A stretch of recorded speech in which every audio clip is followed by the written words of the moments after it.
Breaking news from the state of Gujarat, where a terror module has been busted. This is a win for the Gujarat ATS. Three people have been arrested by the Gujarat ATS.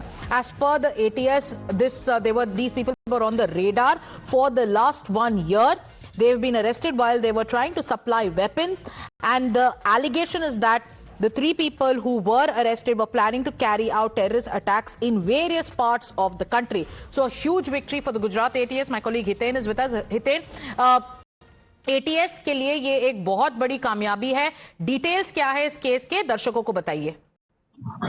बिल्कुल, देखिए, जो ATS सूत्रों से जानकारी मिली है उससे हमें ये पता चला है कि जो हैदराबाद का नागरिक है वो आंध्र प्रदेश की कार के साथ गुजरात की सीमा में हथियार एक्सचेंज कराने के लिए पहुंचा था. उस दौरान 2 दिन पहले देर रात उसे गांधीनगर के पास अडालज टोल प्लाजा से गिरफ्तार कर दिया गया. उसके बाद कहीं ना कहीं वेस्टर्न यूपी के 2 अन्य उसके साथियों को गिरफ्तार किया गया है. यानी कि बीते 48 घंटों में महज गुजरात एटीएस ने इस ऑपरेशन को पूरा किया है, कंप्लीट किया है और इन 3 लोगों को गिरफ्तार किया है जो आईएसआईएस मॉड्यूल के साथ जुड़े हुए थे और गुजरात में हथियार सप्लाई करने के लिए पहुंचे हुए थे.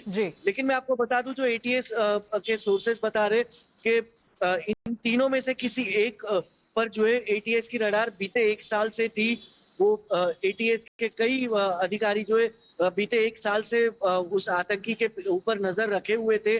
जैसे ही एटीएस को लगा कि नहीं, ये लोग कुछ बड़ा काम करने की फिराक में या फिर बड़े हमले की फिराक में है, एटीएस ने तुरंत सभी आतंकियों को गिरफ्तार कर लिया. अब पूछताछ जारी है. अब से कुछ देर बाद गुजरात एटीएस जो है वो इस मामले में पूरी जानकारी जो है खुलकर बताएगी कि वेस्टर्न यूपी में इन दोनों को कहां से गिरफ्तार किया गया, उन दोनों का नाम क्या है, और जो आंध्र प्रदेश का नागरिक है, हैदराबाद का जो रहवासी है, उसे जो गुजरात से गिरफ्तार किया गया उसका नाम क्या है और ये लोग किस तरीके से आईएसआईएस से कनेक्टेड थे. जी.